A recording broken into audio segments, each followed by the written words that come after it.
사도 바오로의 필립비서 말씀입니다. 형제 여러분, 그리스도 예수님께서 지니셨던 바로 그 마음을 여러분 안에 간직하십시오. 그분께서는 하느님의 모습을 지니셨지만 하느님과 같음을 당연한 것으로 여기지 않으시고 오히려 당신 자신을 비우시어 종의 모습을 취하시고 사람들과 같이 되셨습니다. 이렇게 여느 사람처럼 나타나 당신 자신을 낮추시어 죽음에 이르기까지, 십자가 죽음에 이르기까지 순종하셨습니다. 그러므로 하느님께서도 그분을 드높이 올리시고 모든 이름 위에 뛰어난 이름을 그분께 주셨습니다. 그리하여 예수님의 이름 앞에 하늘과 땅 위와 땅 아래에 있는 자들이 다 무릎을 꿇고 예수 그리스도는 주님이시라고 모두 고백하며 하느님 아버지께 영광을 드리게 하셨습니다. 주님의 말씀입니다.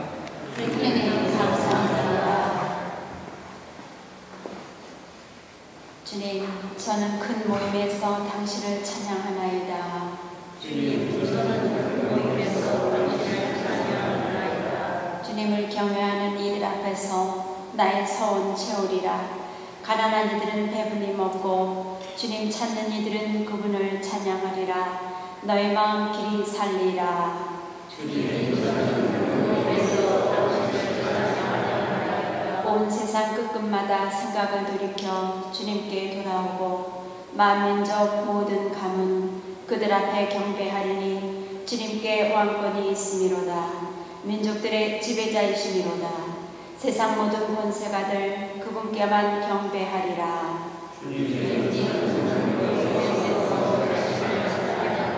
후손은 그분을 섬기리라. 다가올 세대에게 주님 이야기 전해져 태어날 백성에게 그 의로움 알리리라. 주님이 이렇게 하셨음이로다. 주님, 저는 그 모임에서 당신을 찬양하나이다. 알렐루야. 알렐루야. 주님이 말씀하신다. 고생하며 무거운 짐을 진 너희는 모두 나에게 오너라. 내가 너희에게 안식을 주리라. 할렐루야. 주님께서 여러분과 함께 루카가 전한 거룩한 복음입니다. 그때 예수님과 함께 식탁에 앉아있던 이들 가운데 어떤 사람이 그분께 하느님의 나라에서 음식을 먹게 될 사람은 행복합니다 하고 말하였다. 그러자 예수님께서 그에게 이르셨다. 어떤 사람이 큰 잔치를 베풀고 많은 사람을 초대하였다. 그리고 잔치 시간이 되자 종을 보내어 초대받은 이들에게 이제 준비가 되었으니 오십시오 하고 전하게 하였다. 그런데 그들은 모두 하나같이 양의를 구하기 시작하였다. 첫째 사람은 내가 밭을 샀는데 나가서 그것을 보아야 하오. 부디 양해해 주시오 하고 그에게 말하였다. 다른 사람은 내가 결의소 5쌍을 샀는데 그것들을 부려보려고 가는 길이오. 부디 양해해 주시오 하였다. 또 다른 사람은 나는 방금 장가를 들었소. 그러니 갈 수가 없다오 하였다. 종이 돌아와 주인에게 그대로 알렸다. 그러자 집주인이 노하여 종에게 일렀다. 어서 고을의 한 길과 골목으로 나가 가난한 이들과 장애인들과 눈먼 이들과 다리 저는 이들을 이리로 데려오너라. 얼마 뒤에 종이 주인님 분부하신 대로 하였습니다만 아직도 자리가 남았습니다 하자 주인이 다시 종에게 일렀다. 큰 길과 울타리 쪽으로 나가 어떻게 해서라도 사람들을 들어오게 하여 내 집에 가득 차게 하여라. 내가 너희에게 말한다. 처음에 초대를 받았던 그 사람들 가운데서는 아무도 내 잔치 음식을 맛보지 못할 것이다. 주님의 말씀입니다.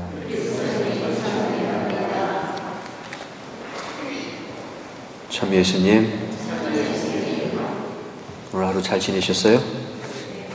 투표들은 다 하셨어요?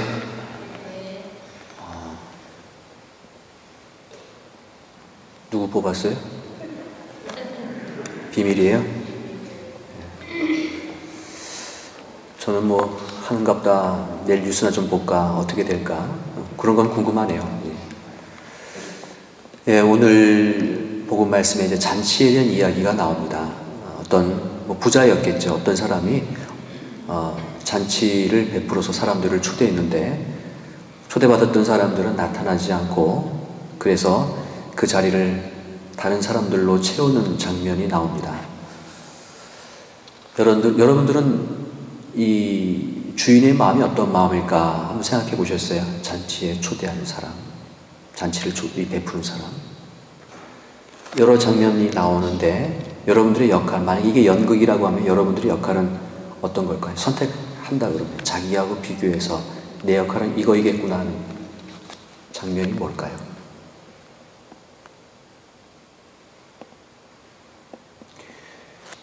태초에 하느님께서는 인간을 창조하셨는데 인간이 그만 실수로 잘못을 범하죠. 그래서 이를테면 천국 에덴 동산에서 쫓겨나게 됩니다.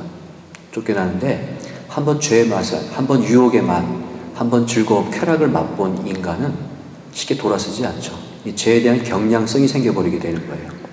그래서 그 반작용을 자꾸 튕겨나가죠. 이렇게 사람이 한번 뭔가 이게 맛을 보게 되면은 넘어오지 못하죠. 그죠? 그래서 우리나라에도 그런 얘기가 있죠. 늦게 배운 도둑질, 문지방 달도 넘어가는 것처럼 계속 그런 것 똑같이 되는 거죠. 그래서 하느님께서는 당신의 어떤 선지자, 예언자들 자꾸 보내고 돌려 세우려고 하는데 점점점 멀어지는 거죠. 이제는 돌이킬 수 없는 거리까지, 돌이킬 수 없는 죄까지 짓게 되니까 안 되겠다 싶어서 당신의 외아들을 보내주셔서 그들을 하늘나라로 초대를 하죠. 그러나 또 말을 안 듣죠. 그러나 결국에는 예수님께서 당신의 목숨까지 내어놓는 사랑을 보여줌으로써 이제 우리 모두에게 구원의 길이 열렸다라고 이렇게 이야기합니다. 아직 완성되지는 않았지만 이제는 우리가 어떻게 해야 되는지 알기 때문에 꾸준히 그 길을 가면 된다라는 것을 알고 있게 되는 거죠. 그래서 유다인들도 보면은 명절 때가 되면은 끊임없이 그런 어떤 하느님의 그 초대하심, 그 하느님의 은총과 사랑을 기억하기 위해서 명절만 되면은 온 가족이 식탁에 모여서 구약의 성경을 읽으면서 자기들이 어디서 왔고 어떻게 살아야 되고 어떤 존재인지 거기에서 자꾸 이렇게 되새김질을 하게 되는 거죠. 식탁이라는 모습으로 유다인들은 항상 모였고 그 친교를 나눴죠. 예수님도 유다인들 이스라엘 사람 중에 한 사람이다 보니까 당신의 최후의 만찬을 통해서 그대로 또 재현하죠. 식사하는 모습, 최후의 만찬, 식사하는 모습을 통해서 나를 기억하라. 너희들 끊임없이 이것을 행해라. 라고 이렇게 이야기를 하죠. 그래서 우린 지금도 그런 어떤 예수님의 마지막 유언을 받들어서 제정하신 성체성사, 이 미사를 통해서 그분을 기억하게 되는 거고 그분이 어떤 식으로 우리를 초대하고 있는지 그리고 그 초대에 우리는 응답하고 있는지 끊임없이 묵상하게 되는 거죠. 그래서 이 미사는 하나의 잔치다라고 얘기하는 거죠. 식탁이라고 얘기하는 거죠. 그래서 부재들을 또 다른 말로 표현하면은 식탁의 봉사자라고 이렇게 이야기를 해요. 미사가 거행될 수 있도록 옆에서 도와주는 사람, 식탁의 봉사자 이렇게 이야기를 해요. 이걸 식탁이라고 얘기하는 거죠. 제단이라고도 얘기하지만 하나의 식탁이다. 우리는 식탁에 둘러앉아 있는 사람들이다 라고 얘기하는 거죠. 그럼 잔치에 초대되었다, 식탁에 둘러앉았다 라고 얘기할 때 초대된 사람의 마음은 어떤 마음일까? 그것은 하나의 친교를 맺는 사람으로서의 모습이겠죠. 우리가 이 식탁에 모여 앉아서 늘상 어떻게 하나님을 체험하고 있고 그것을 친교를 통해서 나누려고 하는 그런 마음들을 가질 때 이것은 진정한 잔치가 된다라고 얘기할 수 있게 되는 거죠. 여러분들이 지금 잔치에 초대되어 오신 거예요. 그리고 우리 이 잔치에서 우리가 살아온 날들 어떻게 하나님을 경험했고 체험했고 또 어떻게 은총과 사랑을 입었는지 그것들을 서로 나누는 자리가 바로 이런 친교의 자리, 잔치의 자리, 식탁의 자리다라고 얘기할 수 있게 되는 거죠. 자, 우리는 매일 이렇게 평일미사뿐만 아니라 주일미사 함께 미사를 바치고 있습니다. 미사를 봉헌하고 있는데 미사에 함께 오는 우리 모두의 마음가짐은 바로 초대에 응한다, 잔치에 걸맞는 몸가짐으로 함께한다라는 그런 마음들이 분명히 우리들에게 있어야 될 거다라는 생각을 가져봅니다. 그런 맥락에서 볼 때 우리 오클랜드 우리 성당 하나의 친교의 장이다라고 얘기할 수 있는 거죠. 왜? 성사를 중심으로 모인 공동체이기 때문에 그런 거죠. 성사를 중심으로 모였다라는 것은 여러 성사 중에서 가장 핵심적이라고 얘기하는 성체성사, 곧 미사라고 얘기하죠. 곧 다시 얘기해서 먹으면서 친교를 나눈다라는 거죠. 우리가 이렇게 오클랜드 성당 모든 신자 공동체들이 이 성사를 통해서 더 많은 친교를 나눌 수 있는 그런 공동체가 되기를 바라는 마음으로 오늘 이 잔치라는 개념, 주인이 초대했는데도 오지 못하고 친교를 나누지 못하는 그 많은 사람들을 통해서 우리는 더 많은 친교를 나눌 수 있는 하나의 잔치를 이루어야 된다라는 거죠. 그런 맥락에서 볼 때 잔치는 또 그냥 잔치만 벌어지나요? 우리 시골에서 잔치 벌어질 때 어떻게 해요? 풍악도 울리고 노래도 부르고 술도 먹고 음식도 나누고 막 그러잖아요. 신나게 이렇게 흥겨우게 잔치를 벌이잖아요. 그래서 저도 이제 여기 뭐 몇 번 와서 이렇게 미사를 여러분들과 함께 드려보지만 우리가 천상잔치를 미리 맛본다라고 얘기하죠. 이 미사는. 그런 의미에서 봤을 때 우리 이 미사는 얼마나 흥겨워야 될까. 더 즐거운 마음으로 서로 간에 친교를 나누고 한 공동체로서 똘똘 뭉칠 수 있는 그런 친교의 잔치가 되었으면 좋겠다라는 생각을 가져봅니다. 지나간 얘기지만 저는 이제 군종신부입니다. 군대에 있다 보면 가끔 비상이 걸려요. 뭐 작년 재작년에 연평도 포격 사건, 뭐 천안함 사건. 그러면은 군대 공문으로 명령이 하달됩니다. 회식 전면 금지, 운동 전면 금지. 그리고 맨날 날만 까먹는 거죠. 3교대에서 2교대로 막 바뀌고 너무 힘든 거예요. 어떤 세 사람이 전출을 왔는데 함께 나가서 소주 한잔 못하고 서로 통성명도 못하고 인사도 못하는 거예요. 계속 그 상태로 계속 가는 거예요. 그러면서 이게 풀리잖아요. 풀리면은 갑자기 부대가 확 살아나는 느낌을 받아요. 함께 나가서 소주 한잔하고 함께 식탁에 둘러앉아서 뭐 며칠에 왔던 누구입니다. 또 선후배끼리 소주 한잔씩 주면서 같이 이렇게 흥을 돋구는 모습을 통해서 부대가 확 살아나는 느낌 같은 걸 받아요.